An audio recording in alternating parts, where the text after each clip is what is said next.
యెహోవా మీద కృతకీర్తన పాడుడి. సర్వభూజనులారా యెహోవా మీద పాడుడి. యెహోవా మీద పాడుడి, ఆయన నామమును స్తుతించుడి. అనుదినము ఆయన రక్షణ సువార్తను ప్రకటించుడి. యెహోవా నామమునకు తగిన మహిమ ఆయనకు చెల్లించుడి. నైవేద్యము తీసుకొని ఆయన ఆవరణములోనికి రండి. పరిశుద్ధ అలంకారములు ధరించుకొని యెహోవాకు నమస్కారము చేయుడి. ప్రార్థన చేసుకుందాం. దేవుడు మన యొక్క ఆత్మీయ జీవితంలో చేసి ఉన్నటువంటి మేలులు జ్ఞాపకం చేసుకుంటూ దేవుని యొక్క మహోన్నతమైనటువంటి నామమునకు కృతజ్ఞతాస్తుతులు చెల్లిస్తూ ఈ పరిశుద్ధ దినమందు యొక్క ఆరాధన మనము ప్రారంభించుకుందాం. అందరూ తలలు వంచినట్లయితే చిన్న ప్రార్థన చేసుకుంటూ దేవుని యొక్క మహోన్నతమైనటువంటి సన్నిధి, ఆయన సహవాసము, పరిశుద్ధ ఆత్మని యొక్క ప్రసన్నత మెండుగా ఈ పరిశుద్ధ దినమందు మనకు అనుగ్రహించబడినట్లు, దేవుని యొక్క ఆత్మచేత మనము బలపరచబడినట్లు, దేవుని యొక్క శ్రేష్టమైనటువంటి జీవపు వాక్కుల చేత మన యొక్క జీవితాలు బలమునందుకున్నట్లు మనము ప్రార్థన చేసుకుందాం. సర్వకృపానిధిగు మా ప్రియ పరలోకపు తండ్రి, మీ ఘనమైన పరిశుద్ధమైన మహోన్నతమైన నామమునకు స్తుతులు స్తోత్రములు చెల్లిస్తూ ఉన్నాం. మీ మహా ఉన్నతమైనటువంటి కృపలో, మీ యొక్క ప్రేమలోనైనా నీ బిడలమైనటువంటి మమ్ములను గడిచిన ఈస్టర్ ఆరాధన, పునరుద్ధాన దిన ఆరాధన మొదలుకొని నాయన మరి యొక్క శ్రేష్టమైనటువంటి పరిశుద్ధ దిన ఆరాధనలోనికి మీరు మమ్మలను ప్రవేశపెట్టిన విధానమును బట్టి మిమ్మల్ని స్తుతిస్తూ ఉన్నాను. మీరు మా పట్ల చూపుతున్నటువంటి కృప, మీ ప్రేమ, మీ వాత్సల్యతను బట్టి నాయన మీ నామాన్ని ఘనపరుస్తూ ఉన్నా. ఈ లోకములో ప్రభా ఎంతోమంది మరణకరమైనటువంటి స్థితిలో బ్రతుకుతూ ఉండగా, పాపపు స్వభావం కలిగినటువంటి వారై జీవిస్తూ ఉండగా, ప్రభా నీ బిడలైనటువంటి వారిని శాశ్వతమైనటువంటి పరలోక రాజ్యములోనికి నడిపించుకునేటువంటి క్రమములో నాయన వారు పరిశుద్ధులుగాను నీతిమంతులుగాను నీ రాజ్యపు వారసులుగాను మీ సన్నిధిలో జీవించడానికి ప్రభా అయ్యా పరిశుద్ధ దినమందు నీ సన్నిధిలోనికి ఆహ్వానాన్ని తెలియపరుస్తూ ఉన్నారు. నీ సన్నిధిలో సంపూర్ణమైనటువంటి సంతోషము కలదు. మీ కుడి చేతిలో నిత్యము సుఖములు కలవని వాక్యము సెలవిస్తూ ఉండగా, ఈ పరిశుద్ధ దినమందు నాయన యావత్ ప్రపంచములో ఉన్నటువంటి క్రైస్తవ సంఘాలలో జరుగుతున్నటువంటి ఆరాధనలన్నిటిలో కూడా ప్రభా మీ నామము మహిమపరచబడినట్లు కృపను అనుగ్రహించండి. ఇదిగోనైనా మా యొక్క సంఘాన్ని మీరు దీవించండి, మా సంఘమును మీరు ఆశీర్వదించండి. ప్రభా మా సంఘములో జరుగుతున్నటువంటి ఆరాధన అంతయు కూడా ఆత్మతోనూ సత్యముతోనూ జరుగునట్లు నీ కృపను అనుగ్రహించండి. నీ సన్నిధానములో ప్రభా నీ బిడ్డలందరూ కూడా చక్కటి పాటలు పాడుతూ ఉండగా మీ నామాన్ని ఘనపరచుకోండి. ప్రభా ఈ పరిశుద్ధ దినమందునైనా మా హృదయాలకు అవసరమైనటువంటి శ్రేష్టమైనటువంటి జీవాహారాన్ని కూడా మెండుగా మీరే మాకు అనుగ్రహించండి. మీ సన్నిధిలోనికి వచ్చిన బిడ్డలను దీవించండి. ప్రభా ఇంకా రావాల్సినటువంటి వారందరినీ కూడా మీ పాదాల చెంతకి నడిపించి ఆరాధన అంతట్లో మా ద్వారా మీరే మీ నామాన్ని ఘనపరచుకోమని యేసు క్రీస్తు నామములో అడిగి వేడుకొనుచున్నాము తండ్రి. ఆమేన్, ఆమేన్. ప్రభునందు ప్రియమైన దేవుని బిడ్డలారా, ప్రభువైన క్రీస్తు నామములో మీ అందరికీ హృదయపూర్వకమైనటువంటి వందనములను తెలియపరుస్తూ ఉన్నా. దేవుని యొక్క మహోన్నతమైనటువంటి కృపలో, దేవుని యొక్క ప్రేమలో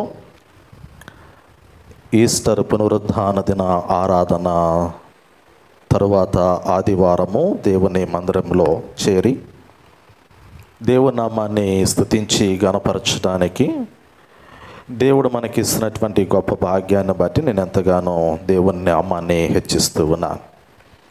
గడిచిన దినములన్నిటిలో కూడా మనం ఎంతగానో మన రక్షకుడు, మన విమోచకుడైనటువంటి యేసు ప్రభువారు కలువరి సిలువలో మన నిమిత్తము పొందుకున్నటువంటి శ్రమలు, ఆయన మన నిమిత్తము కలువరి సిలువలో పెట్టినటువంటి ఆ ప్రాణము, ఆయన సమాధి చేయబడి మరి తిరిగి లేచినటువంటి ప్రభువు, పునరుద్ధానుడైనటువంటి ప్రభువు, మరణమును జయించినటువంటి ఆ ప్రభువుని మనం ఎంతగానో స్తుతిస్తూ ఉన్నాము, ఆరాధిస్తూ ఉన్నాం.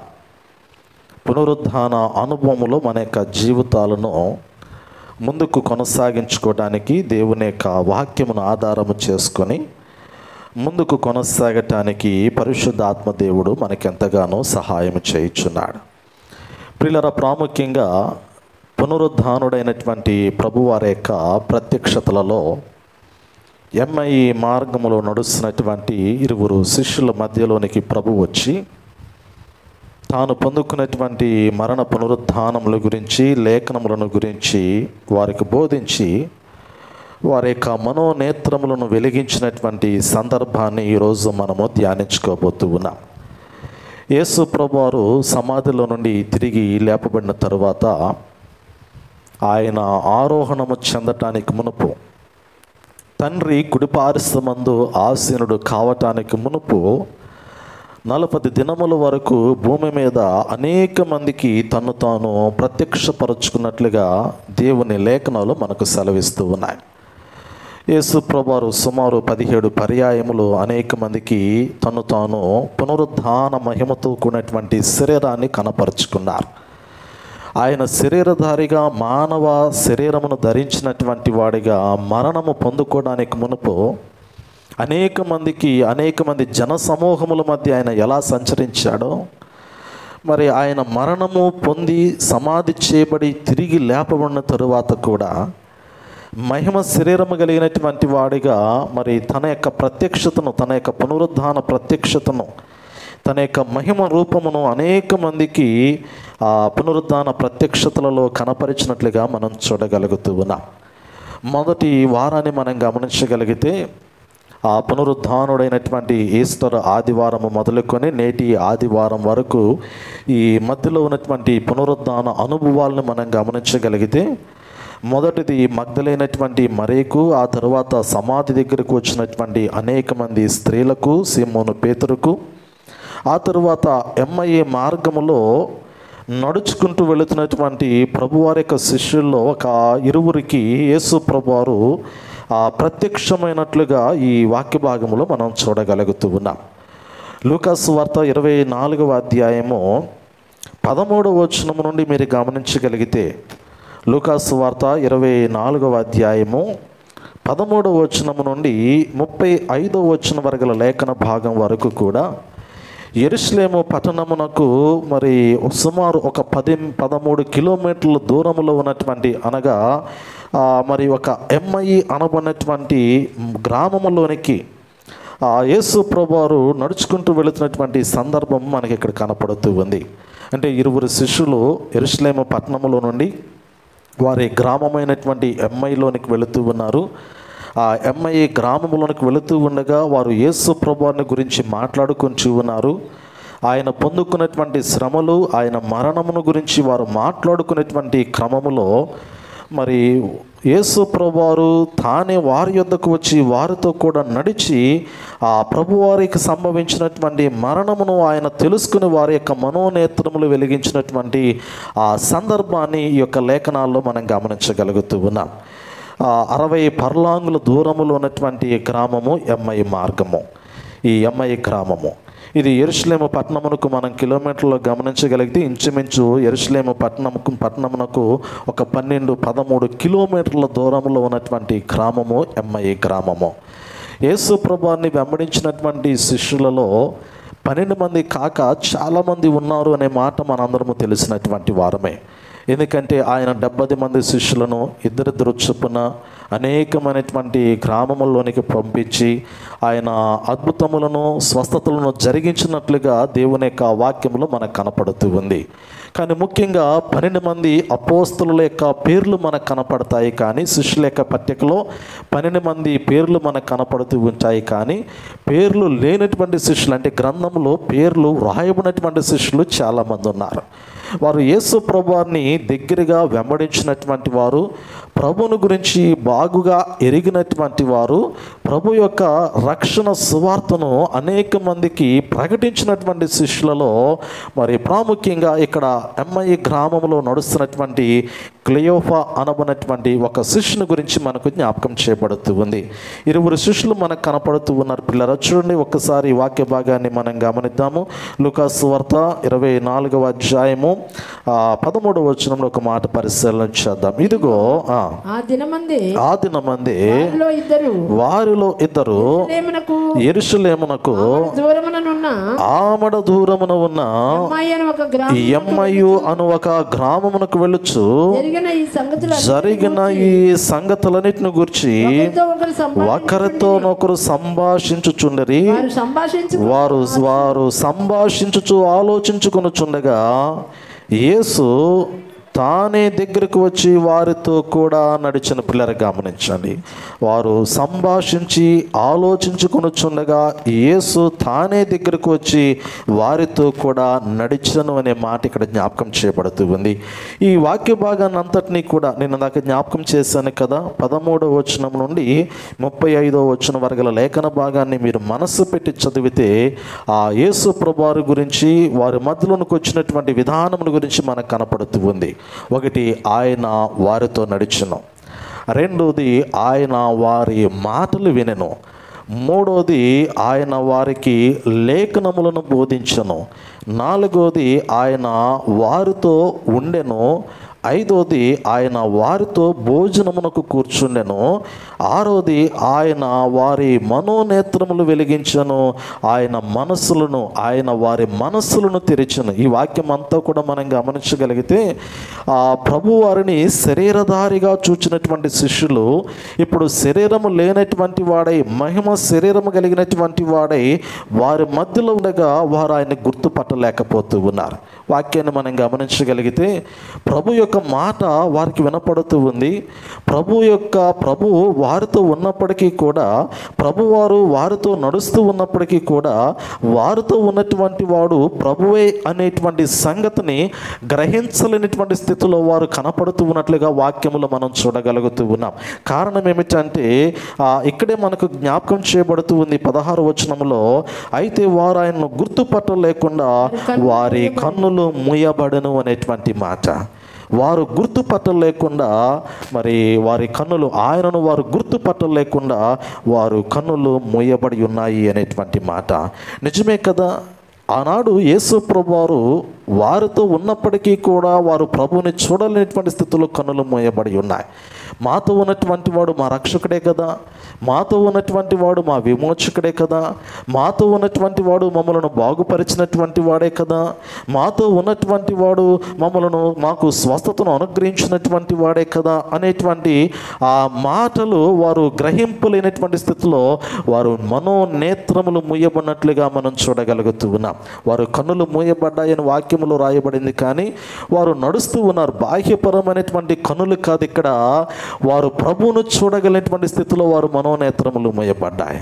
ఈరోజు లోకాన్ని చూచేటువంటి కన్నులు కలిగినటువంటి వారు చాలామంది ఉన్నారు, కానీ మన కొరకు ప్రాణము పెట్టినటువంటి మన విమోచకుడైనటువంటి యేసు ప్రభువుని చూచే కన్నులు లేనటువంటి వారు చాలామంది ఉన్నారు. ఇక్కడ ఈ వాక్యాన్ని ఒక్కసారి మనం గమనించుకోగలిగితే, ఈ వాక్యాన్ని ఒక్కసారి మన హృదయంలోనికి మనము తీసుకోగలిగితే, ఎమ్మయి మార్గంలో 20 శిష్యులతో యేసు ప్రభువారు ఉన్నారు. ఆయనే వారి దగ్గరికి వచ్చాడు, ఆయన వారితో నడుస్తూ ఉన్నాడు, కానీ మరి ఆయనే అనే సంగతి వారు గ్రహించలేకుండా వారు నేత్రములు మూయబడ్డాయి. అనగా వారు మనోనేత్రములు మూయబడ్డాయి. వారు ఆంతర్యమైనటువంటి మనోనేత్రములు మూయబడ్డాయి. ప్రభువుని గుర్తెరగగలిగినటువంటి స్థితిలో వారి యొక్క హృదయము లేదు అనేటువంటి మాటను మనం గమనించగలుగుతూ ఉన్నాం కదా. లేఖనాలు సెలవిస్తూ ఉన్నాయి. దేవుని మాటలు మనం గమనించగలిగితే ఈ యుగ సంబంధమైనటువంటి దేవత అవిశ్వాసులైనటువంటి వారి యొక్క మనోనేత్రములకు గురుడితనము కలగ చేస్తూ ఉందంట కదా. 2 కొరింథీ పత్రికలో 4వ అధ్యాయంలో 14వ వచనంలో ఈ మాట రాయబడుతుంది. దేవుని స్వరూపమై ఉన్న క్రీస్తు మహిమను కనపరచు స్వార్థ ప్రకాశము వారికి ప్రకాశింపకుండా నిమిత్తము ఈ యుగ సంబంధమైన దేవత అవిశ్వాసులైన వారి మనోనేత్రములకు గురుడితనము కలగజేస్తుంది.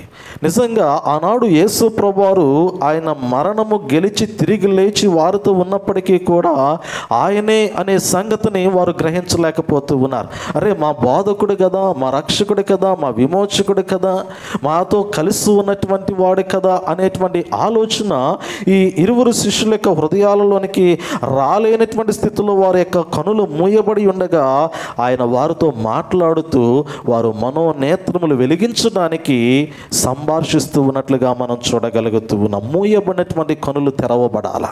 ఈరోజు మనము బాహ్యపరమైనటువంటి సమస్తాన్ని చూడగలుగుతూ ఉన్నాం. కనులని చూడలేనటువంటి వారు ఎంతోమంది ఉన్నారు. యేసు మహిమను చూడలేనటువంటి వారు, దేవుని ప్రేమను చూడలేనటువంటి వారు, దేవుని కార్యాలు చూడలేనటువంటి వారు. ఈ కనులతో లోకములో ఉన్నటువంటి పాపాన్ని అంతటినీ చూడగలుగుతూ ఉన్నాము. కానీ మనోనేత్రములు వెలిగింపబడినటువంటి వారమై మన కొరకు కలువరి శిలువలో ప్రాణం పెట్టినటువంటి ప్రభును చూడగలిగితే ఇంకెన్నడూ కూడా పాపము చేయటానికి నీ నేత్రములు ముందుకు రావు, నీ నేత్రములు తెరవబడవు అనేటువంటి మాట. కానీ దేవుని వాక్యములో మనం గమనించగలిగితే యెషయా గ్రంథంలో 43వ అధ్యాయంలో ఒక చక్కటి మాట మనకి జ్ఞాపకం చేయబడుతూ ఉంది. యెషయా గ్రంథము 43వ అధ్యాయము 8వ వచనాన్ని గమనించగలిగితే, కన్నులుండి అందులైన వారిని, చెవులుండి బదురులైన వారిని తీసుకుని రండి అంటాడు కదా. దేవుని యొక్క మాటలో మనకు కనపడుతుంది. కన్నులుండి అందులైన వారిని, చెవులుండి బదురులైన వారిని తీసుకుని రండి అంటాడు. ఈ లోకములో చాలామంది నేటి దినాల్లో క్రైస్తవ జీవితాల్లో కానీ, అంటే క్రైస్తవ కుటుంబాల్లో కానీ, క్రైస్తవ సంఘాల్లో కానీ, క్రైస్తవ సమాజంలో కానీ, లేదా ఇహలోకపరమైనటువంటి మానవుని యొక్క జీవితంలో కానీ సమస్తము తేటగా కనపడినప్పటికీ కూడా చూడలేనటువంటి పరిస్థితి కదా. దేవుని యొక్క గొప్ప కార్యములు చూడలేనటువంటి వారు, గ్రహింపినటువంటి వారు ఎంతోమంది ఉన్నారు. కానీ దేవుని వాక్యము సెలవిస్తూ ఉంది, వీరు కనులున్నటువంటి వారే కానీ అందులుగా కనపడుతున్నటువంటి వారు, వీరు కనులున్నటువంటి వారే కానీ దేవుని యొక్క మహిమ ఏమై ఉన్నదో, ఆయన వారి నిమిత్తము ఎలా ప్రాణము పెట్టి ఉన్నాడో గ్రహింపు లేనటువంటి స్థితిలో లోకములో బ్రతుకుతున్నటువంటి వారు, అటువంటి వారిని నా యొద్దకు తీసుకుని రండి అనేటువంటి మాట యెషయా గ్రంథము 43వ అధ్యాయము 8వ వచనంలో మనకి జ్ఞాపకం చేయబడుతూ ఉంది. 10వ వచనాన్ని కూడా మనం గమనించవచ్చు. మీరు తెలుసుకొని నన్ను నమ్మి నేనే ఆయనను గ్రహించినట్లు మీరును నేను ఏర్పరచుకున్న నా సేవకుడును నాకు సాక్షులు, నాకు ముందుగా ఏ దేవుడును నిర్మింపబడలేదు, నా తరువాత ఏ దేవుడును నొనడు, నేనే యెహోవాను, నేను తప్ప వేరొక రక్షకుడు లేడు, ప్రకటించిన వాడును నేనే, రక్షించువాడును నేనే, దాన్ని గ్రహింప చేసిన వాడును నేనే, ఏ అన్య దేవతయు మీలో నుండి ఉండలేదు. పిల్లలు గమనించండి, వాక్యములో చక్కటి మాట ప్రవక్త చేత జ్ఞాపకం చేయబడుతుంది. నేను తప్ప వేరొక దేవుడు మీకు లేడు అనేటువంటి మాట. నేనే రక్షకుడును, నేనే విమోచకుడును, మిమ్మల్ని మరణముల నుండి తప్పించగలిగినటువంటి వాడును, పాపము నుండి విమోచించగలిగినటువంటి వాడును, నిత్యమైనటువంటి జీవమును అనుగ్రహించగలిగినటువంటి వాడును నేనే అనేటువంటి సంగతిని మీరు గ్రహించాలి. మీ మనోనేత్రములు వెలిగింపబడినటువంటి వారై మీరు తెలుసుకుని నా యొద్దకు రావాలి అనేటువంటి మాటను దేవుని యొక్క వాక్యంలో మనకు జ్ఞాపకం చేస్తూ ఉన్నాడు. దురదృష్టకరం ఏమిటంటే అన్నీ తెలుసు కూడా దేవుణ్ణి ఆరాధించలేకపోతూ ఉన్నారు. దేవుడు ఏమై ఉన్నాడో తెలుసు, ఆయన మహిమ ఏమై ఉన్నదో తెలుసు, ఆయన ఏ విధంగా మన కొరకు ప్రాణము పెట్టి ఉన్నాడో తెలుసు, ఆయన పొందుకున్న శ్రమ వేదన అన్నీ తెలిసినప్పటికీ కూడా ప్రభువుని మనస్ఫూర్తిగా హృదయపూర్వకంగా ఆరాధించలేనటువంటి అందులు గ్రుడ్డివారు లోకంలో చాలామంది ఉన్నారు. అందుకంటే కదా కలువరి సిలువలో ఉన్నటువంటి మరణములో ఉన్నటువంటి ఆంతర్యము నీ మనోనేత్రములు వెలిగింపబడాలా.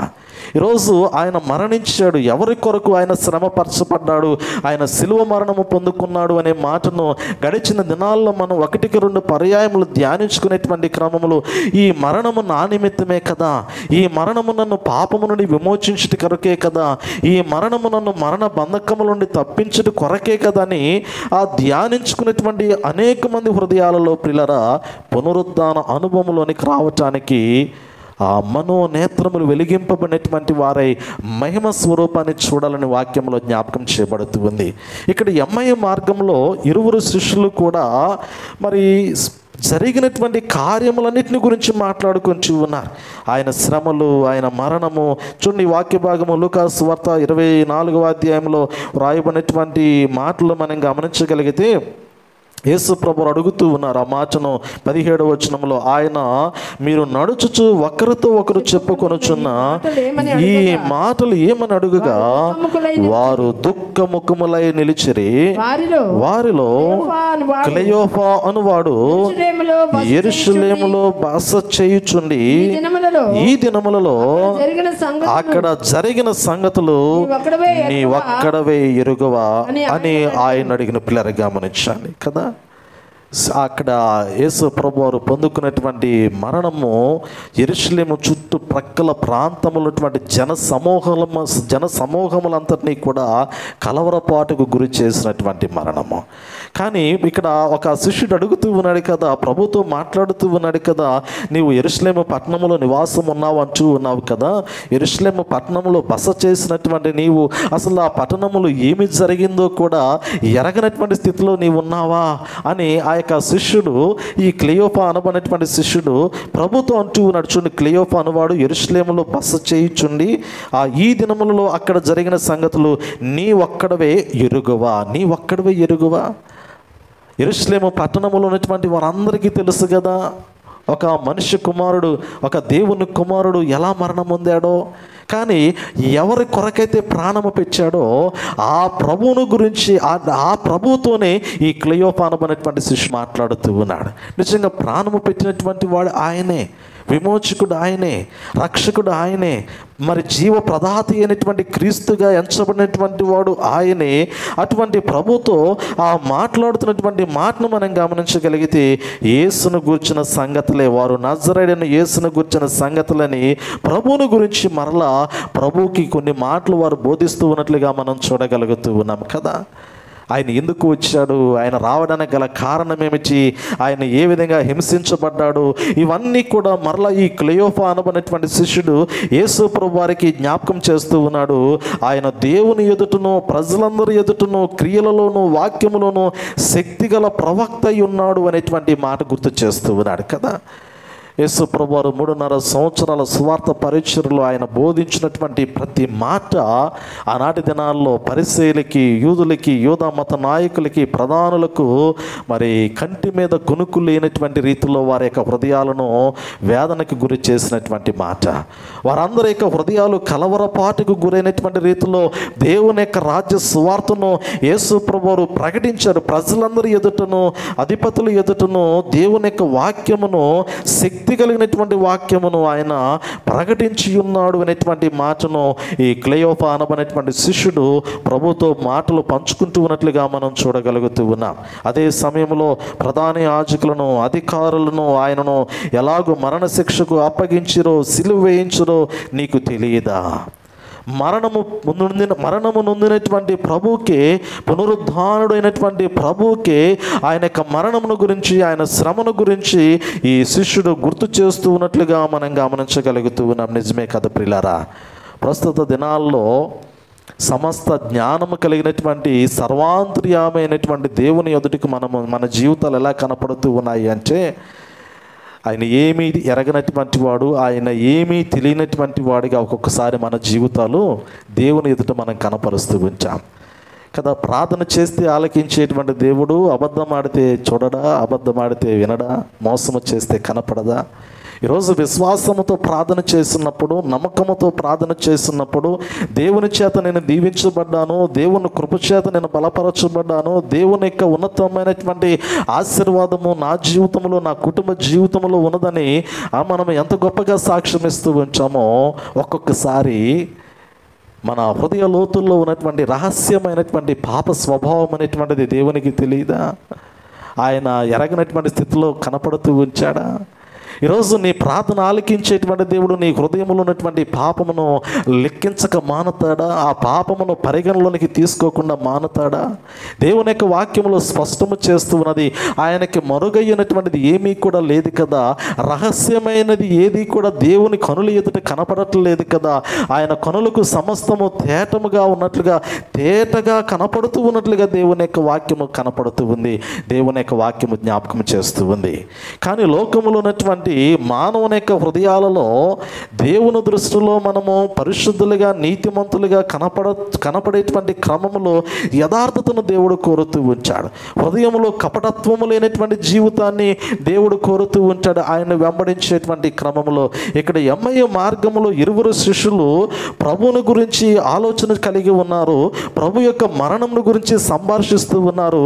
ఆయన పొందుకున్నటువంటి మరణము బహు దుఃఖకరమైనటువంటిది, వేదనకరమైనటువంటి మరణమని వారు హృదయంలో తలపోసుకుంటూ బాధపడుతూ ఉన్నారు, దుఃఖపడుతూ ఉన్నారు. కానీ పునరుద్ధానుడైనటువంటి క్రీస్తు ప్రభువారి పట్ల ఇంకా వారు నమ్మకాన్ని, విశ్వాసాన్ని కనపరచలేకపోతూ ఉన్నారు. ప్రభు కొరకు బ్రతకాలనేటువంటి ఆశ అయితే వారికి ఉంది, కానీ ప్రభు కొరకు బ్రతకడానికి అవసరమైనటువంటి సమర్పణతో కూడినటువంటి జీవితం అయితే ఇంకా వారి హృదయంలోనికి రాలేదు. ప్రభు కొరకు బ్రతకాలనేటువంటి ఆశ ఉండటం వేరు, ప్రభు కొరకు బ్రతకడానికి ఆ యొక్క ఆశను నెరవేర్చుకొని జీవించడం వేరు కదా. ఈరోజు నాకు చాలా మంచి కోరుకుందని అనుకుంటాం. యవనస్తులు మనం గమనించగలిగితే వారు చదువుకునేటువంటి క్రమంలో లేదా వారి కాలేజీలో జాయిన్ అయ్యేటువంటి క్రమంలో పలికేటువంటి అంటే అడిగేటువంటి మాటలు మనం గమనించగలిగితే నీ గోల్ ఏమిటి అన్నప్పుడు, నువ్వేమవుదాం అనుకున్నప్పుడు ఒక్కొక్కరు ఒక్కొక్క రకంగా వారు ఉన్నతమైనటువంటి టార్గెట్ను, గోల్ని జ్ఞాపకం చేస్తారు. ఇదిగో నేను ఫలానా ఉద్యోగం చేయాలి, నేను ఫలానా స్థితిలో ఉండాలి, నేను ఫలానా ఆ జీవితాన్ని నేను అనుభవించాలి. చాలామంది హృదయాల్లో ఒక ఆలోచనతో వారు ముందుకు వెళుతూ ఉంచారు. ఆలోచన ఉండటం మంచిదే, కానీ ఆలోచన నెరవేర్చుకునేటువంటి క్రమంలో జీవించేటువంటి విధానము చాలా ప్రాముఖ్యమైనటువంటిది. నీవు ప్రారంభంలో ఏ ఉద్దేశంతో అయితే నీ జీవితాన్ని ముందుకు కొనసాగించుకోవడానికి ఇష్టపడుతూ ఉన్నావో ఆ ఉద్దేశాన్ని నెరవేర్చుకునేంత వరకు కూడా నీ ఆలోచనలో నీవు స్థిరత్వాన్ని కలిగి ఉండాలా.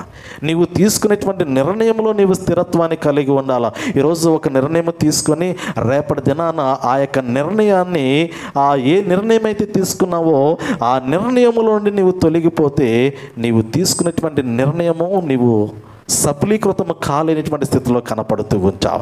ఇక్కడ యేసు ప్రభువారు ఎమ్మయ్య మార్గంలో ఈ శిష్యులకి జ్ఞాపకం చేసేటువంటి మాటలో ఉన్నటువంటి ఆంతర్యాన్ని మీరు గమనించగలిగితే మీరు దుఃఖపడుతూ ఉన్నారు.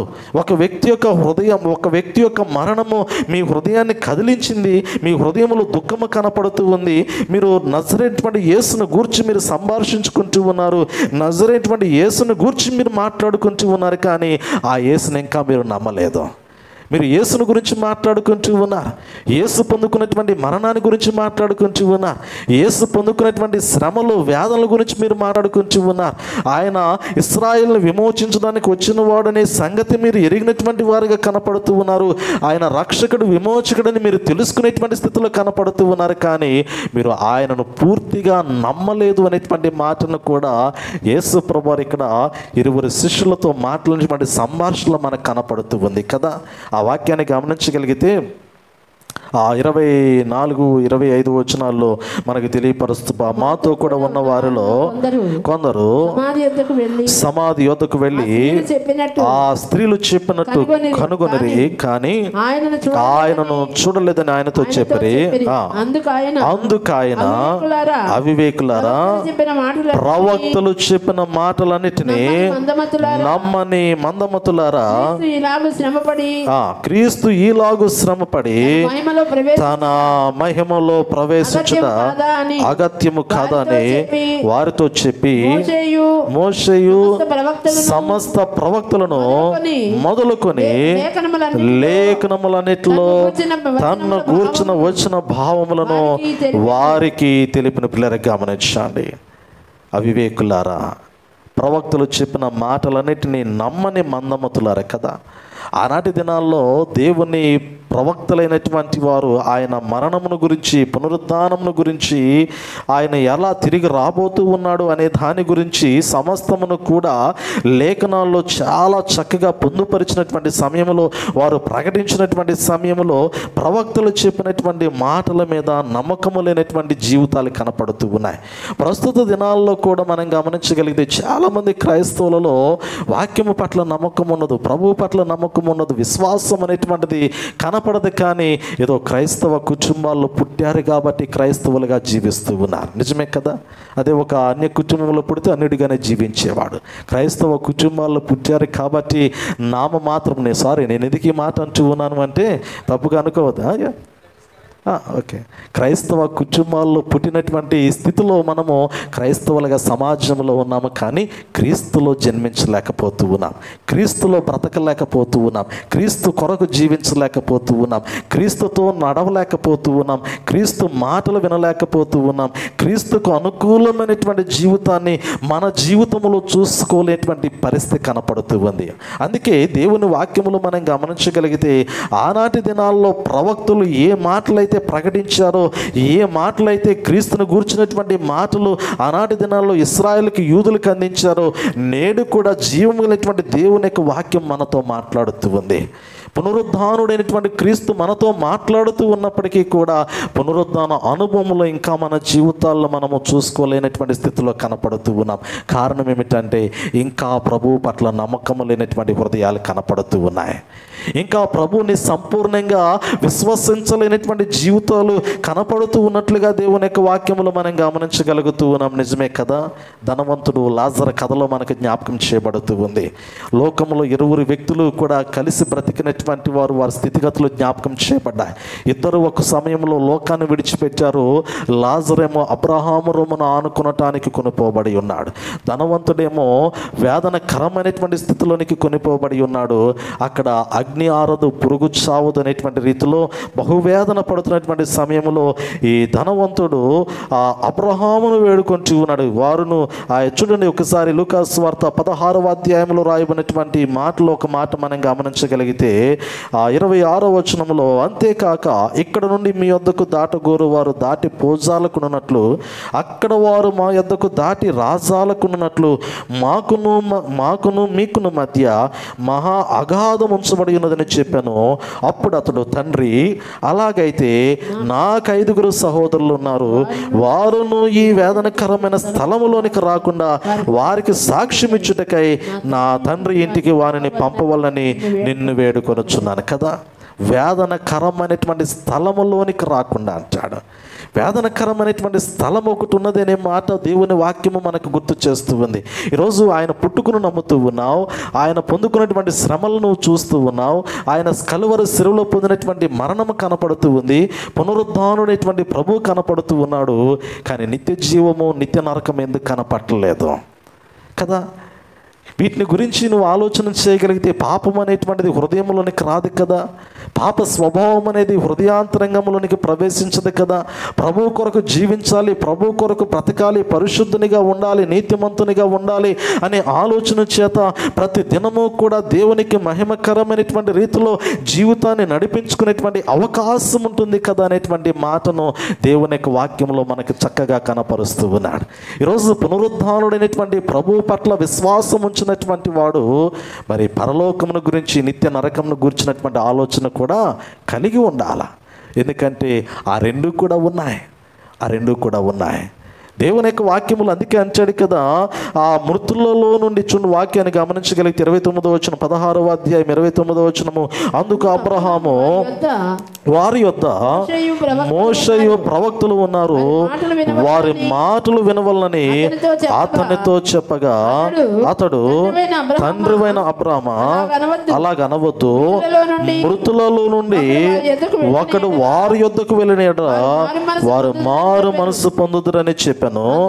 అందుకతడు మోషేయు ప్రవక్తలను చెప్పిన మాటలు వారు వినని యెడల మృతులలో నుండి ఒకడు లేచినను వారు నమ్మరని అతనితో చెప్పినని కదా.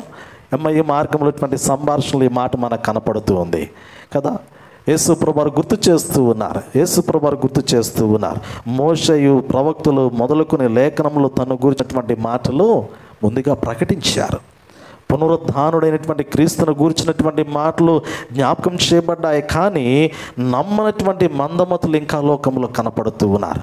వాక్యాన్ని విశ్వసించలేనటువంటి వారు, వాక్యమును గైకొనలేనటువంటి వారు, వాక్య ప్రకారంగా జీవించలేనటువంటి వారు ఎందరైతే లోకంలో ఉంటారో వారు ఈ అగ్నిగుండములో వేదన పడుతున్నటువంటి ధనవంతుని పోలినటువంటి జీవితంలోనికి వారి జీవితాలు మార్చబడబోతూ ఉన్నాయని వాక్యం హెచ్చరిక చేస్తూ ఉంది. అందుకే ఇక్కడ అబ్రహాం అంటాడు కదా, ఈ ధనవంతుడైనటువంటి వ్యక్తికి ఇచ్చినటువంటి సంభాషణలు మనం చూడగలుగుతూ ఉన్నాము. అబ్రహామా అలా అనవద్దు, మృతులలో నుండి ఒకడు వారి యొద్దకు వెళ్ళిన ఎడల వారు మారు మనసు పొందుదురని చెప్పినంటాడు కదా. యేసు ప్రభువారు మరి పునరుద్ధానుడై ఆయన మృతుల లోకమును జయించినటువంటి వాడై, మరణపు ముళ్ళు విడిచినటువంటి వాడై మరి వారి మధ్యలోనికి వచ్చారు లేదా? ఎమ్మయ్య మార్గంలో ఇద్దరు శిష్యులు నడుస్తూ ఉండగా యేసు ప్రభువారు వారి మధ్యలోనికి వచ్చారా లేదా? మరి వారు ఎందుకు ఆయన గుర్తుపట్టలేదు? ధనవంతుడు అడుగుతూ ఉన్నాడు కదా, మృతులలో నుండి ఒకడు లేచి వారి యొద్దకు వెళ్ళి ప్రకటన చేస్తేనే కానీ వారు నమ్మరు అనేటువంటి మాటను గుర్తు చేస్తూ ఉన్నాడు. ధనవంతుడు ఈ మాటలు గమనించగలిగితే మరి యేసు ప్రభువారు వారి మధ్యలోనికి వచ్చినప్పటికీ కూడా, వారితో సంభాషిస్తూ ఉన్నప్పటికీ కూడా, ఆ లేఖనముల గూర్చి బోధిస్తూ ఉన్నటువంటి క్రమంలో కూడా ఇంకా వారు మనోనేత్రములు వెలిగింపబడలేదు అనేటువంటి మాటను చూడగలుగుతూ ఉన్నాం. రెండు విషయాలు మనం గమనించవచ్చు. ఇక్కడ సువార్తికుడు రాసినటువంటి మాటల్లో మనం గమనించగలిగినట్లయితే దేవుని యొక్క వాక్యములో మనకు కనపడుతున్నటువంటి మాటల్లో మార్కు సువార్త 16వ అధ్యాయము 12వ వచన భాగములో అంటాడు కదా, మారు రూపము గలవాడయుండుట వలన అనే మాటను గుర్తు చేస్తాడు. రెండవది మనం గమనించగలిగితే ఈ లూకా సువార్త 24వ అధ్యాయం 16వ వచనంలో వారు గుర్తుపట్టలేనట్లుగా వారు కన్నులు మూయబడినందున అంటాడు కదా. రెండు విషయాలు. మార్కు సువార్తలోనేమో మారు రూపము గలవాడయుండుట అంటాడు కదా, ఉందా లేదా? మార్కు సువార్త 16వ అధ్యాయం 12వ వచనం భాగంలో ఇద్దరు ఒక పల్లెటూరికి నడిచిపోవచ్చుండగా ఆయన మారు రూపము గలవాడై ప్రత్యక్షమాయను, వారి మధ్య ప్రత్యక్షమైన కదా. మారు రూపము గలవాడై అంటాడు. అంటే మానవుని యొక్క రూపం వేరు, మహిమ స్వరూపం వేరు. యేసు ప్రభువారు పునరుద్ధానము చెందిన తర్వాత ఆయన ధరించినటువంటి రూపాన్ని బాహ్యపరమైనటువంటి కనులు కలిగినటువంటి వారు చూడలేరు. ఈరోజు నువ్వు ఏ రూపాన్ని అయితే కలిగి ఉన్నావో ఆ రూపాన్ని బాహ్యపరమైనటువంటి కనులతో చూడగలుగుతావేమో, కానీ మహిమ స్వరూపాన్ని మాత్రము ఈ బాహ్యపరమైనటువంటి కనులతో మహిమ స్వరూపాన్ని మనం ఎన్నడూ కూడా చూడలేము. ఇప్పుడు యేసు ప్రభువారు ఏ రూపంలో ఉన్నారు అంటే మానవ శరీరము ధరించినటువంటి వాడిగా ఆయన లేడు, కానీ మానవ స్వరూపములో ఉన్నటువంటి మహిమ స్వరూపములు ఆయన వారి మధ్యలో ఉన్నాడు. అందుకే ఇక్కడ మార్కు సువార్తికుడు అంటాడు కదా, ఆయన మారు రూపము కలిగినటువంటి వాడై వారి మధ్యలో ఉన్నాడు అంటాడు.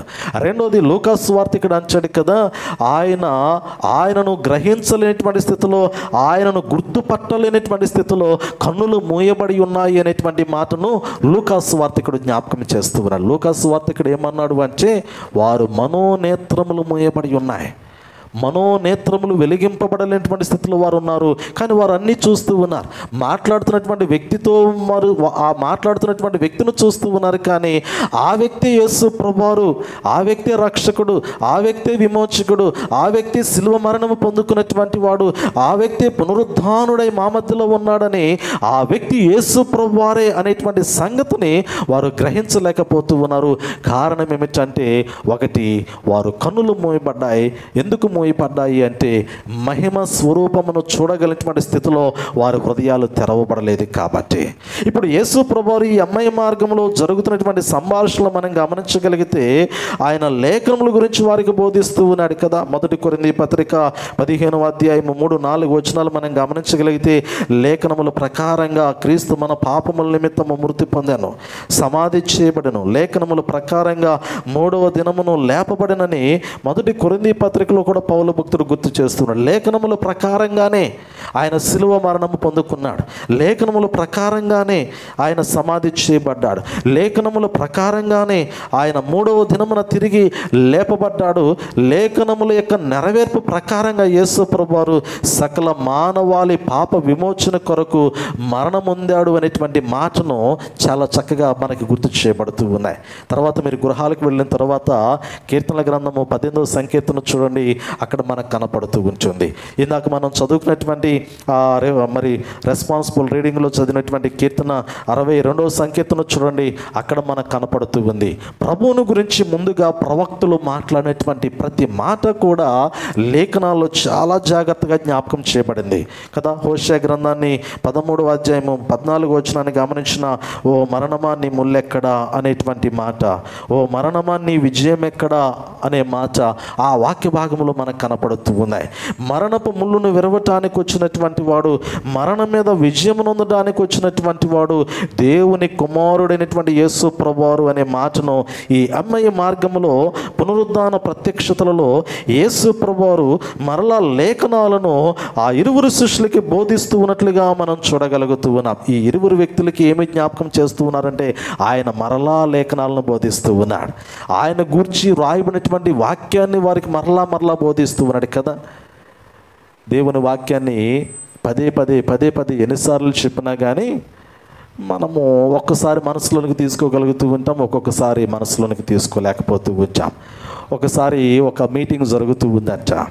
ఒక మీటింగ్ జరుగుతూ ఉన్నప్పుడు దేవుని సేవకుడు దేవుని యొక్క రెండవ రాకను గూర్చినటువంటి వర్తమానాన్ని బహు తీవ్రత కలిగినటువంటి వాడై, హృదయంలో ఆవేదన కలిగినటువంటి వాడై ఉజ్జీవ ప్రసంగము చేస్తూ ఉన్నాడంట. ఆ ప్రసంగము సాధారణమైనటువంటి ప్రసంగము కాదు కానీ అది ఒక ఉజ్జీవ ప్రసంగము, బహిరంగ సభలో జరుగుతున్నటువంటి ఉజ్జీవ ప్రసంగము. ఆయన ఇదిగో యూదా గోత్రపు సింహము మరి కడువర దినాల్లో భయంకరమైనటువంటి ఉగ్రత కలిగినటువంటి వాడై రాబోతూ ఉన్నాడు. ఇదిగో నేను త్వరగా వచ్చుచున్నానని ఆ సావకుడు దేవుని యొక్క ఆత్మావేశము కలిగినటువంటి వాడై ఆ పుల్పిడి దగ్గర నిలబడి వాక్యాన్ని బోధిస్తూ ఉన్నాడంట. సంఘమంతా ఎంతో ఆసక్తితో ఆ మాటలు వింటూ ఉండగా మరి ఉద్రేకం గల ఆ యొక్క వాక్యాన్ని బోధించేటువంటి క్రమంలో ఆయన ఒక్కసారిగా అలా ముందుకు పడిపోయాడంట. సావకుడు ఒక్కసారిగా ఆ యొక్క ఆల్టర్తో సహా ముందుకు పడిపోయినటువంటి సమయంలో ముందు కూర్చున్నటువంటి విశ్వాసరాల మీద గొక్కునాక పడిపోయినటువంటి సమయంలో, అమ్మ ఏమనుకో మాకు, సారీ అమ్మ క్షమించమ్మా అని అంటే, అయ్యా మీ తప్పేం లేదయ్యా, ఇందాక నుంచి మీరు చెబుతానే ఉన్నారు ఇదిగో నేను త్వరగా వస్తున్నానని, మీరు పడతారని నేను ఊహించలేకపోయాను, మీరు ఇందాకే చెప్పారు, నాకు హింట్ ఇచ్చారు ఆల్రెడీ, మీరు ఇదిగో నేను వచ్చేస్తున్నాను అని చెప్పారు కానీ అయ్యా నేను గ్రహించలేకపోయాను, మీ తప్పు కాదు అయ్యగారు, నా తప్పే అని ఆమె తన యొక్క ఆలోచన విధానాన్ని మార్చిందంట. నిజమే కదా. ఆయన అనుదినము అనుక్షణము కూడా ఆయన రాకను గుర్తు చేస్తూ ఉన్నాడు. దేవుని వాక్యము ప్రతిదినము మనకి గుర్తు చేస్తూ ఉంది మనమేమై ఉన్నామో. దేవుని వాక్యము మనకి గుర్తు చేస్తుంది మన యొక్క వ్యక్తిత్వం ఏమిటో, మన స్వభావం ఏమిటో, మనలో ఉన్నటువంటి పాపం ఏమిటో అది ఎలా తొలగించుకోవాలో. దేవుని వాక్యము మనకి ప్రతిదినము గుర్తు చేస్తుంది మనం ఎక్కడ ఉండాలి, ఎలా ఉండాలి, ఏ స్థితిలో ఉండాలి, దేవుని రాకడను స్వతంత్రించుకునేటువంటి క్రమంలో మన యొక్క పరిశుద్ధమైనటువంటి జీవితాన్ని ఎలా కాపాడుకోవాలో ప్రతి దినము కూడా దేవుని వాక్యము మనకి గుర్తు చేస్తుంది. దేవుని వాక్యము మనల్ని హెచ్చరిస్తూ ఉంది, కానీ దేవుని వాక్యమును హృదయంలోనికి తీసుకోలేనటువంటి పరిస్థితి ఆ కడువర దినాల్లో కనపడుతూ ఉంది. అయినా కానీ ప్రభువు మరలా ఆయన మాటలు మనకి వినిపించేటువంటి వాడు, ఆయన మాటలు మనకి గుర్తు చేసేటువంటి వాడు కదా. దేవుని యొక్క వాక్యంలో ఒక చక్కటి మాటను నేను మీకు జ్ఞాపకం చేస్తాను చూడండి. అపోస్తలుల కార్యముల గ్రంథము 2వ అధ్యాయాన్ని మనం గమనించగలిగితే దావీదు భక్తుని గూర్చి మాట్లాడినటువంటి మాట, అంటే దావీదు భక్తుడు ప్రభు యొక్క పునరుద్ధానముల గురించి పలికినటువంటి మాట ఈ అపోస్తలుల కార్యముల గ్రంథము 2వ అధ్యాయము 23వ వచనంలో మనకు కనపడుతూ ఉంది. చూడండి ఒకసారి 32వ అధ్యాయము 32వ వచనము ఒకసారి చూద్దాం.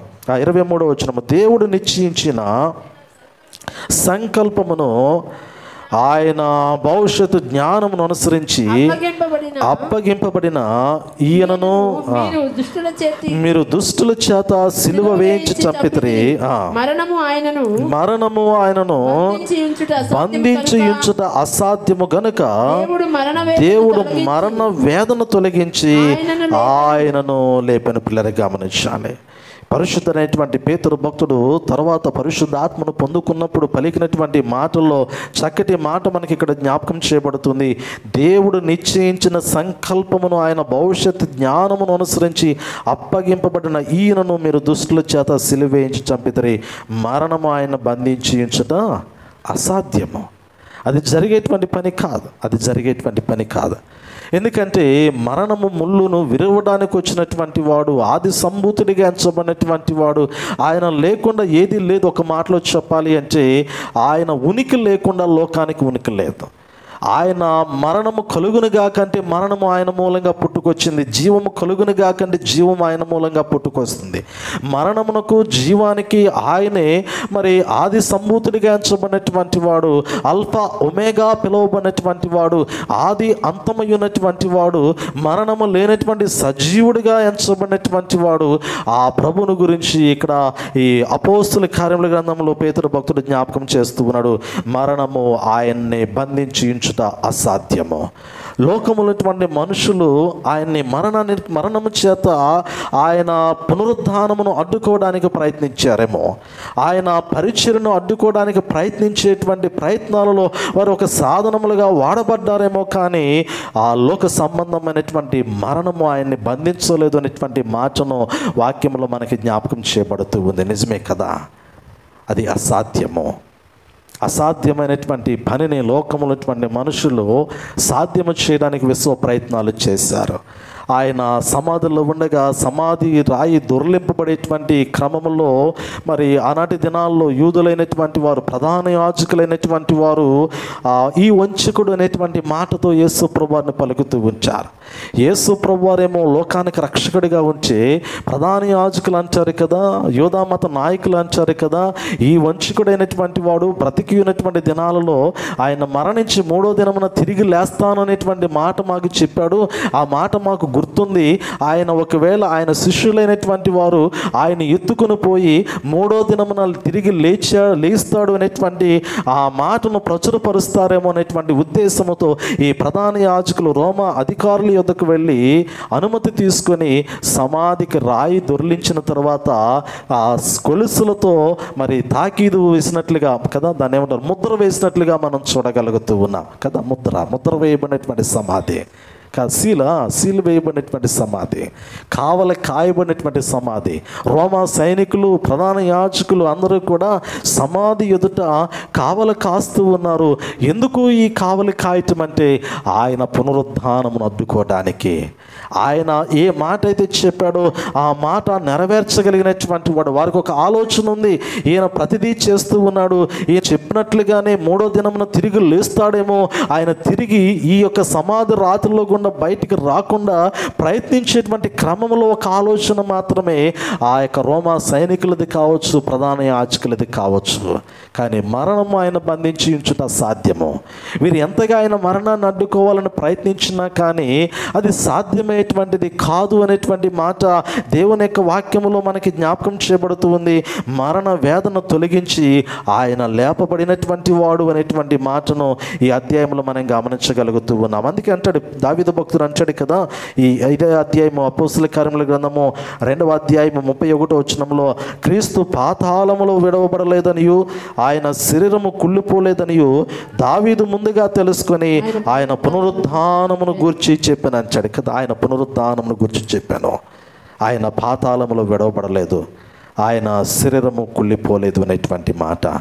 కానీ ఇక్కడ యేసు ప్రభువారు ఈ లేఖనములు గురించినటువంటి మాటలు శిష్యులకు పదే పదే బోధించట్లో గల ఆంతర్యం ఏమిటంటే వారు హృదయాలు తెరవబడాలా, వారు మనస్సులు తెరవబడాలా. ఈరోజు క్రీస్తుని గురించి క్రీస్తుని గురించి తెలుసుకున్నంత మాత్రాన సరిపోదు, కానీ క్రీస్తుని గురించి బ్రతికేటువంటి మనసు నీకు రావాలి. అది ప్రాముఖ్యమైనటువంటి మాట కదా. యేసు ప్రభువుని గురించి బ్రతకగలిగినటువంటి అనుభవంలోనికి నీ జీవితం రావాలా.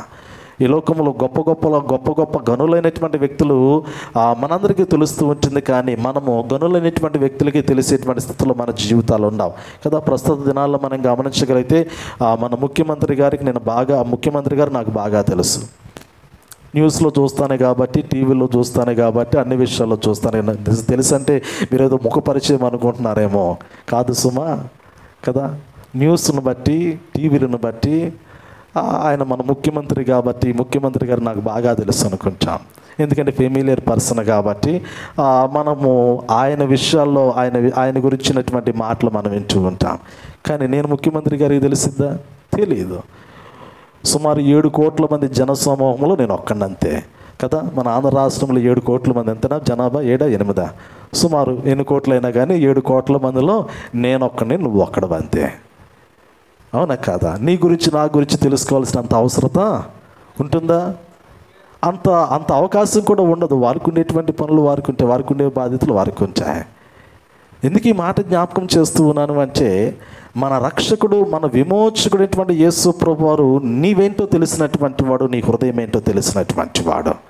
ఈ భూప్రపంచంలో కోట్ల మంది జనసమూహముననే కానీ ప్రతి వ్యక్తి యొక్క హృదయాన్ని బాగుగా ఎరిగినటువంటి వాడు మన రక్షకుడు, మన విమోచకుడు, సజీవుడైనటువంటి యేసుక్రీస్తు అనేటువంటి మాట నేను మీకు జ్ఞాపకం చేస్తూ ఉన్నాను.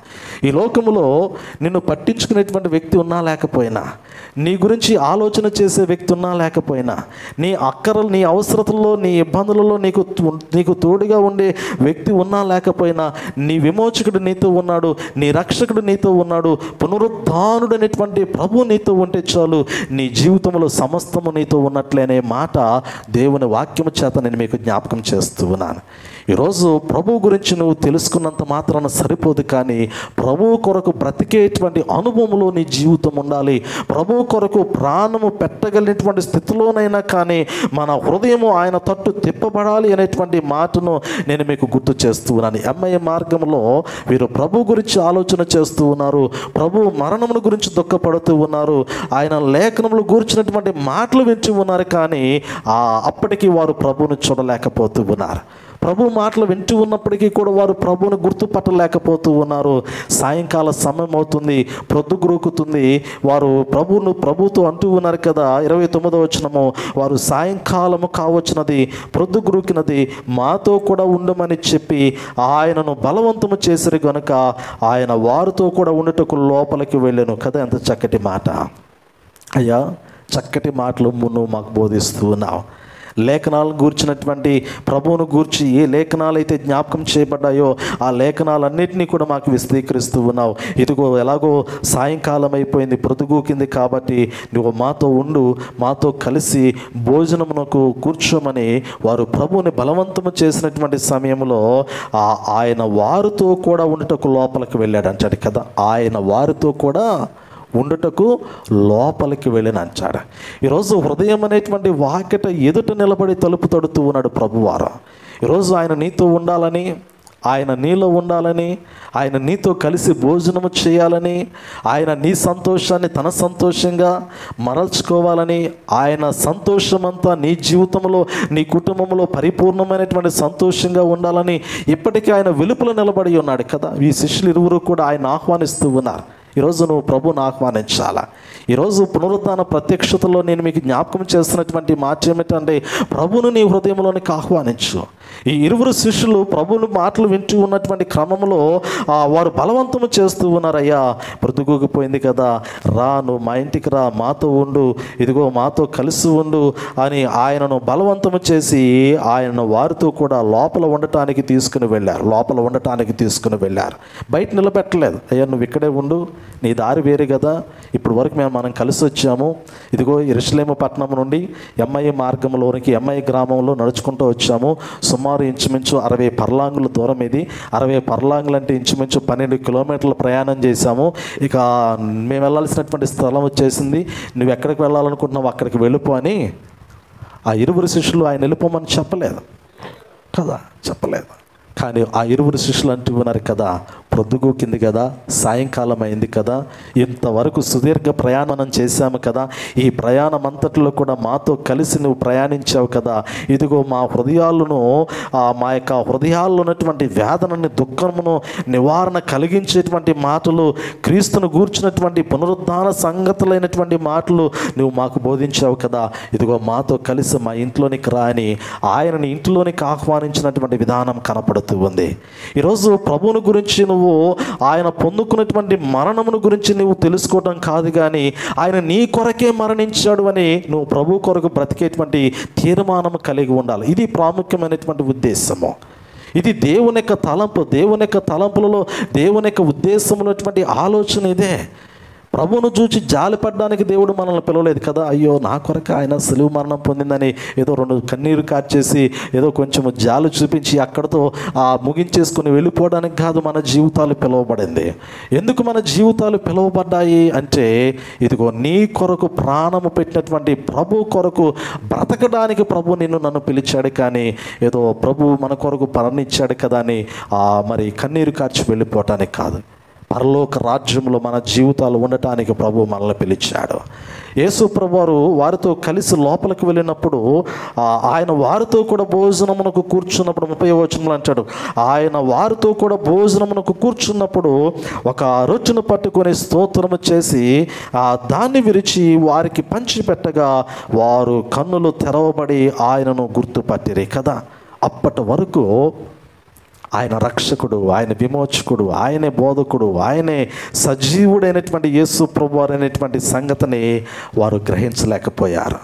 ఎప్పుడైతే భోజనమును కూర్చున్నారో, ఆయన అప్పగించబడటానికి మొదటి రాత్రి కాల సమయంలో ఒక రొట్టెను ద్రాక్షారసమును తీసుకొని మరి ఏ విధంగా ఆయన స్తోత్రములు చెల్లించి వాటిని విరిచి వారికి పంచిపెట్టాడో, అలాంటి అనుభవంలోనికి వారి యొక్క స్థితి వచ్చిన వెంటనే ఆయన రొట్టెను తీసుకొని స్తోత్రములు చెల్లించి విరిచి వారికి పంచిపెట్టగా ఒక్కసారిగా వారి యొక్క కనులు తెరవబడినట్లుగా, అనగా వారు మనోనేత్రములు వెలిగింపబడినట్లుగా మనం చూడగలుగుతున్నాం.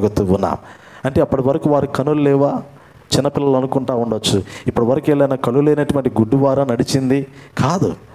వారు ఆయన చూస్తూనే ఉన్నారు, కానీ ఆయనే సిలువలో మరణించినటువంటి ప్రభువు అని వారు గుర్తులు పట్టలేనటువంటి స్థితిలో వారి కనులు మూయబడ్డాయి. ఈ కనులు మూయగలిగినటువంటి స్థితి ఒకటి, మన మనోనేత్రములు వెలిగింపబడాలి అంటే ఈ బాహ్యపరమైనటువంటి కనుల్లో ఉన్నటువంటి అంధత్వము తొలగించబడాలి. అంటే ప్రభును చూచేటువంటి అనుభవంలోనికి, ప్రభుతో ఉండేటువంటి అనుభవంలోనికి మన జీవితం రావాలా కదా. బైబిల్ గ్రంథంలో ప్రవక్త అయినటువంటి ఎలీషా యొక్క జీవితంలో జ్ఞాపకం చేయబడినటువంటి మాట మనం గమనించగలుగుతూ ఉంటాం. సిరియా రాజు అనేటువంటి సిరియా రాజు సైన్యమును పంపించి ఎలీషా ప్రవక్తను బంధించి తీసుకుని రమ్మని సెలవిచ్చినటువంటి క్రమంలో మనకి జ్ఞాపకం చేయబడినటువంటి మాట 2 రాజుల గ్రంథము 6వ అధ్యాయంలో ఈ మాట మనకు కనపడుతూ ఉంటుంది. చూడండి, ఒకసారి ఆ వాక్య భాగాన్ని మనం పరిశీలన చేద్దాం. ఒక్కసారి అక్కడ దేవుని మనోనేత్రములు వెలిగింపబడితే దేవుని యొక్క మహిమను ఎలా చూడగలుగుతామో, దేవుని యొక్క సన్నిధి ఎలా కనపడుతూ ఉందో ఈ అధ్యాయంలో మనం గమనించగలుగుతూ ఉంటాం. చూడండి, ఒకసారి 2 రాజుల గ్రంథము 6వ అధ్యాయము మనం గమనించగలిగితే, దోతానులో ఉన్నటువంటి దైవజనటువంటి ఎలీషా యొద్దకు సిరియారాజు సైన్యమును పంపించినప్పుడు 16వ వచనము, అతడు భయపడవద్దు, మన పక్షమున ఉన్నవారు వారికంటే అధికులై ఉన్నారని చెప్పి యెహోవా వీడు చూచున్నట్లు దయచేసి వీని కండ్లు తెరవమని ఎలీషా ప్రార్థన చేయగా యెహోవా ఆ పనివాని కండ్లు తెరవ చేసిన గనుక వాడు ఎలీషా చుట్టూను పర్వతము అగ్ని గుర్రముల చేత రథముల చేతను నిండి ఉండుట చూచిన చాలు. మా పిల్లలు గమనించండి, ఎంత చక్కటి మాట. పై భాగములో అతడు మొదటిగా చూచినటువంటి సైన్యం వేరు, అతని యొక్క కనులతో చూచినటువంటి సైన్యం వేరు కదా. 15వ వచనంలో మనకి తెలియపరుస్తూ ఉంటాడు, దైవజనుడైన అతని పనివాడు పెందల కాడ లేచి బయటికి వచ్చినప్పుడు గుర్రములను రథములను గల సైన్యము పట్టణమును చుట్టుకొని ఉండుట కనపడాను కదా. మొదటిగా అతడు ఈ కన్నులతో దేని చూచాడు అంటే, ఆ పట్టణం అంతా కూడా సైన్యముతో నింపబడినటువంటి ఆ గుర్రములతో రథములతో నిండినటువంటి సైన్యాన్ని చూచాడు. అతడు చూచినటువంటి కన్నులు లోకాన్ని చూచేటువంటి కన్నులతో బాహ్యపరమైనటువంటి ఆ సైన్యాన్ని చూస్తూ ఉన్నాడు. కానీ దైవజనటువంటి ఎలీషా ప్రార్థన చేసినప్పుడు, దేవుణ్ణి అడిగినప్పుడు, వీడు చూచున్నట్లు వీడు కన్నులు తెరవమని ప్రార్థన చేసినప్పుడు ఆ సైన్యము చుట్టూ కనపడుతున్నటువంటి దేవుని యొక్క మహాసైన్యము కనపడుతూ ఉంది.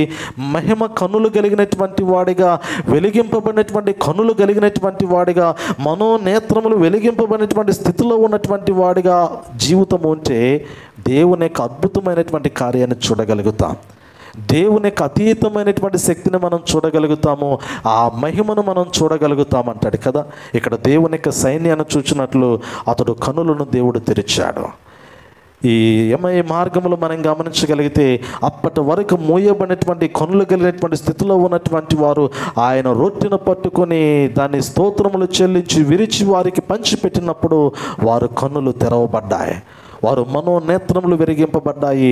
అప్పటి వరకు వారి మధ్యలో ఉన్నటువంటి వ్యక్తి ఎవరో ఒక వ్యక్తి అనుకున్నారు, కానీ ఎప్పుడైతే ఆ రొట్టెను వారు తీసుకున్నారో ఆ మరుక్షణము మాతో ఉన్నటువంటి వాడు, ఇదిగో మా రక్షకుడు, మా విమోచకుడు, మా సజీవుడు, ఆయన మా కొరకు ప్రాణము పెట్టినటువంటి వాడని వారు నేత్రములు వెలిగింపబడినటువంటి స్థితిలో గుర్తించబడినట్లుగా దేవుని యొక్క వాక్యంలో చూడగలుగుతూ ఉన్నాం. ఆ తెరవబడి ఆయన గుర్తుపట్టిరి. అంతటా ఆయన వారికి అదృశ్యుడాయను. అప్పుడు వారు ఆయన త్రోవలో మనతో మాట్లాడచ్చు, లేఖనములు మనకు బోధపరుచుచున్నప్పుడు మన హృదయము మనలో మండుచుండలేదని ఒకరితో ఒకడు చెప్పుకొనిరి కదా. ఎంత చక్కటి మాట. లేఖనములు మనకు బోధపరుచుచున్నప్పుడు మన హృదయము మనలో మండుచుండలేదా? మన హృదయము మన హృదయము మండుచుండలేదా? ఎంత చక్కటి మాట. మన హృదయము మనలో మండుచుండలేదా కదా. ఈరోజు కనులు తెరవబడాలా. కీర్తనాకారుడు అంటాడు కదా, నీ ధర్మశాస్త్రం నందు ఆశ్చర్యకరమైన సంగతులు చూచినట్లు నా కనులు తెరువు. ఈరోజు అడగాల ప్రభువుని, అడగాల ప్రభు నా కనులు తెరువు. వాక్యాన్ని చదువుతూ ఉన్నాను, కానీ వాక్యంలో ఉన్నటువంటి జీవం నాకు అర్థం కావట్లేదు కదా. ఈరోజు వాక్యాన్ని చదువుతూ ఉన్నారు, కానీ వాక్యంలో ఉన్నటువంటి ఆయన మహిమ స్వరూపము కనపట్టలేదు.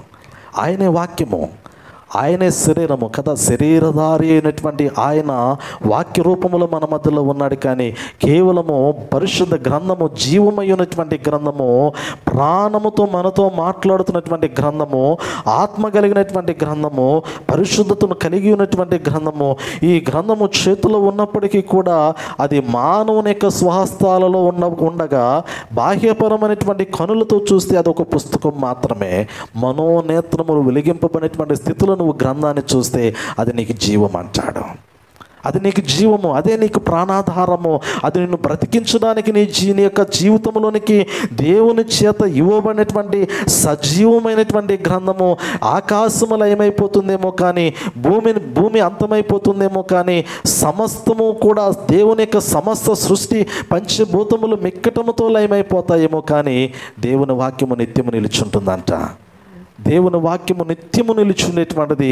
ఇది అంతము లేనటువంటిది, కనుమరుగు కానటువంటిది. కాకపోతే తాత్కాలికంగా కొంతకాలము నీకు వాక్యము దూరము చేయబడుతుంది. ఆయన రాకడ దినములు సమీపించేటువంటి సమయంలో దేవుని వాక్యము నీకు దూరం చేయబడుతూ ఉంది. చదవటానికి వాక్యము దొరకదు, వినటానికి దేవుని మాటలు వినపడవు నీకు రాబోయేటువంటి రోజుల్లో. అవి ఎంతో దూరం లేదు, కానీ రాబోయేటువంటి రోజుల్లో త్వరలోనే అటువంటి దినాలు వినబోతూ ఉంటాం, చూడబోతూ ఉంటాం. దేవుని వాక్యం వినేటువంటి అవకాశం ఉండదు, దేవుని వాక్యము చదివేటువంటి పరిస్థితి కూడా ఉండదు అనేటువంటి మాట.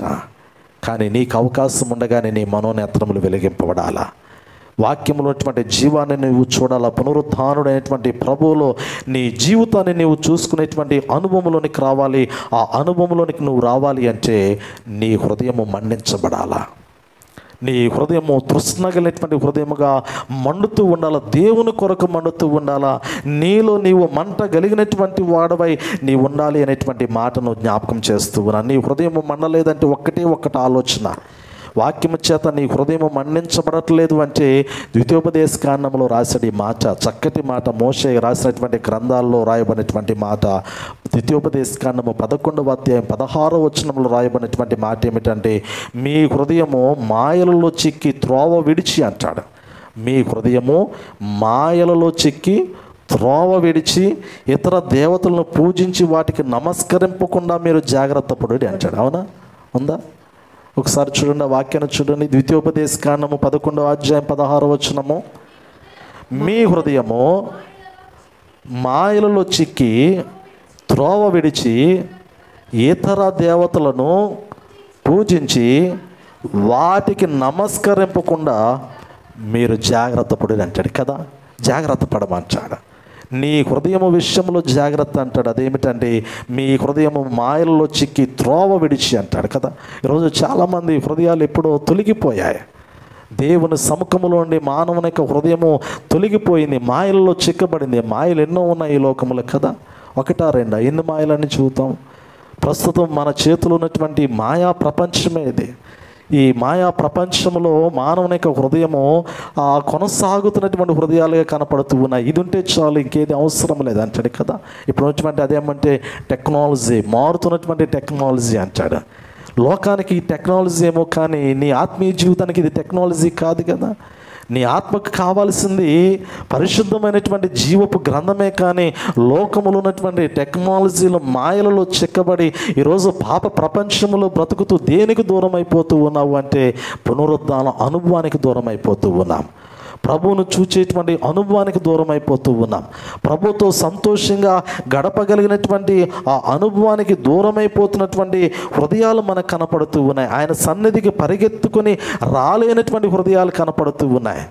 కానీ ప్రభు పిలుస్తూ ఉన్నాడు కదా, నీ మనోనేత్రములు వెలిగింపబడినటువంటి వాడై ఇదిగో నీ కొరకు ప్రాణం పెట్టినటువంటి నన్ను చూచి నా యొద్దకు పరిగెత్తుకుని వచ్చేటువంటి స్థితిలో నీ జీవితం ఉండాలని పరిశుద్ధాత్మ దేవుడు ఈ దినమందు జ్ఞాపకం చేస్తూ ఉన్నాడు. ఈ మార్గంలో శిష్యులతో మాట్లాడుతూ ఉన్నాడు కదా. ఆయన వారి యొద్దకు వచ్చాడు, ఆయన వారి మాటలు విన్నాడు, ఆయన వారికి లేఖనాలు బోధించాడు, ఆయన వారితో ఉండటానికి వారి యొక్క ఇంటిలోనికి వెళ్ళాడు, ఆయన వారితో భోజనమునకు కూర్చుని ఒక రొట్టెను విరిచి వారికి ఇచ్చాడు, ఆయన వారి యొక్క కనులు తెరిచాడు, వారి మనస్సును తెరిచాడు. ఈ ఒక్క మాట మనస్సు తెరిచాడు అనేటువంటి మాట చదువుకుని ప్రార్థన చేసుకుందాం. లూకా సువార్త 24వ అధ్యాయంలోనే రాయబడినటువంటి మాట 45వ వచనాన్ని చదవండి ఒకసారి. అప్పుడు వారు లేఖనములను గ్రహించినట్లుగా ఆయన వారి మనస్సును తెరిచి క్రీస్తు శ్రమపడి 3వ దినమున మృతుల్లోని లేచిననియో యెరూషలేము మొదలుకొని సమస్త జనములలో ఆయన పేరట మారు మనస్సు పాప క్షమాపణయు ప్రకటింపబడిననియో వ్రాయబడి ఉన్నది. ఈ సంగతులకు మీరే సాక్షులు, ఈ సంగతులకు మీరే సాక్షులు. ఎప్పుడు సాక్షులు అంటే మనసు తెరవబడినప్పుడు, హృదయము మారినప్పుడు, ప్రభు కొరకు బ్రతకాలి అనేటువంటి ఆలోచన వచ్చినప్పుడు అప్పుడు నీవు ప్రభువుకు సాక్షిగా ఉంటావు. లేకపోతే ప్రభువుని నీవు ఒక సాక్షిగా వాడుకుంటావు, అంతే తేడా. నీవు ప్రభువుకి సాక్షిగా ఉండటం వేరు, ప్రభువుని నీ వ్యక్తిగతమైనటువంటి జీవితానికి సాక్షిగా మార్చుకోవడం వేరు. ఇదిగో నా ప్రభువు నన్ను దీవించాడు, సాక్ష్యం ఇస్తావు. నా ప్రభువు నన్ను ఆశీర్వదించాడు, సాక్ష్యం ఇస్తావు. నా ప్రభువు నా అవసరతలన్నీ తీర్చాడు, సాక్ష్యం ఇస్తావు. నీ వ్యక్తిగతమైనటువంటి జీవితము కొరకు ప్రభువును వాడుకొని ప్రభువుని నీవు ఒక సాక్షిగా వాడుకుంటావు. కానీ నీవెప్పుడు ప్రభువుకు సాక్షిగా మారుతావు కదా. మీరే నాకు సాక్షులని ప్రభు అన్నాడు, మీరే నాకు సాక్షులు.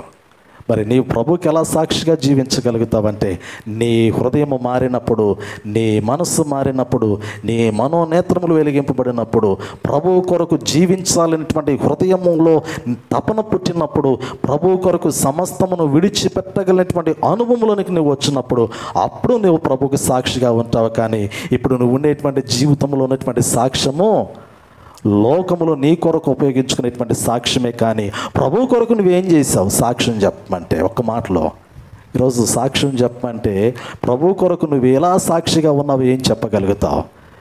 ప్రభువు నీ కొరకు ఏమి చేశాడు సాక్ష్యం ఇవ్వగలుగుతావు. కానీ ప్రభువుకు నువ్వు సాక్షిగా మారాలి. ప్రభు కొరకు ప్రాణాధారమైనటువంటి నీ జీవితాన్ని నీవు సంపూర్ణంగా ప్రభు పాదాలకు సమర్పించి నీకు నీవే సమర్పించుకునే సాక్షిగా మారాలి.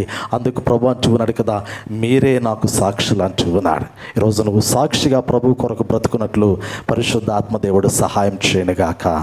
ఆమేన్. ప్రార్థన చేసుకుందాం. సర్వకృపానిధికు మా ప్రియ పరలోకపు తండ్రి, మీ నామానికి స్తుతులు చెల్లిస్తూ ఉన్నాం ప్రభువా. ఈ మార్గంలో నాయన శిష్యులు నడుచుకుంటూ వెళుతూ ఉండగా ఇదిగో ప్రభా మీరు వారి మధ్యలోనికి వచ్చారు. వారు దేనిని గురించి మాట్లాడుకుంటూ ఉన్నారో మీకు తెలిసినప్పటికీ కూడా వారు హృదయంలో దుఃఖముతో నిండి ఉండగా నాయన, వారు హృదయంలో ఉన్నటువంటి దుఃఖాన్ని బట్టి లేఖనముల పట్ల విశ్వాసము లేనటువంటి స్థితిలో వారు నడక ప్రారంభిస్తూ ఉండగా ప్రభా, వారు హృదయంలో కమ్ముకున్నటువంటి పొరలు, వారు హృదయంలో ఉన్నటువంటి అంధత్వము, వారు మనోనేత్రములకు కలిగినటువంటి గురుడితనాన్ని అంతటినీ నాయన మీరు పారద్రోలుతూ ఉన్నారు. ధర్మశాస్త్రములో నాయన వ్రాయబడినటువంటి ఆశ్చర్యకరమైనటువంటి సంగతులు, లేఖనములలో ఉన్నటువంటి మర్మాలన్నింటినీ కూడా ప్రభా మీరు వారికి విస్తీకరించారు. ఇదిగో నాయన మీరే వారి కొరకు ప్రాణం పెట్టడానికి వచ్చినటువంటి దేవుడవు అనేటువంటి సంగతిని నాయన వారు గ్రహించినట్లు నాయన మీరు వారికి బోధించారు. ఈ కడువర దినాల్లో ప్రభా నీ బిడ్డలమైనటువంటి మేము కూడా అయ్యా లోకములో బ్రతుకుతున్నటువంటి స్థితిలో కనపడుతున్నటువంటి వారము నీ వాక్యమును ఆధారము చేసుకున్నాం. పరలోక రాజ్య సంబంధమైనటువంటి జీవితాన్ని జీవించాలని ఆశతో ముందుకు వెళుతూ ఉన్నాం. కానీ ఈ యుగ సంబంధమైనటువంటి దేవత నాయన అవిశ్వాసులైనటువంటి వారి యొక్క మనోనేత్రములకు గురుడితనాన్ని కలగచేస్తూ ఉంది. మీ మహిమ స్వరూపము కనపడకుండా నాయన మనోనేత్రములు వెలిగింపబడకుండా లోక మాయలలో హృదయము చిక్కబడేటట్లుగా నాయన లోక ఆశలకు అనుకూలంగా నరులు బ్రతుకున్నట్లు నాయన ప్రేరేపిస్తూ ఉండగా ఆ యొక్క అంధత్వములో నుండి విడిపించబడటానికి మనోనేత్రములు వెలిగింపబడినటువంటి వారమై మా కొరకు సిలువలో ప్రాణము పెట్టి సమాధి చేయబడి తిరిగి లేపబడినటువంటి మిమ్మల్ని నాయన పునరుద్ధాన అనుభవంలో కలుసుకోగలిగినటువంటి స్థితిలోనికి నాయన నడిపించబడటానికి నీ కృపను అనుగ్రహించండి. వాక్యమైనటువంటి బిడ్డలందరూ కూడా వాక్య ప్రకారంగా జీవించే కృపను అనుగ్రహించమని యేసు క్రీస్తు నామములో అడిగి వేడుకొనొచ్చున్నాము తండ్రి. ఆమేన్.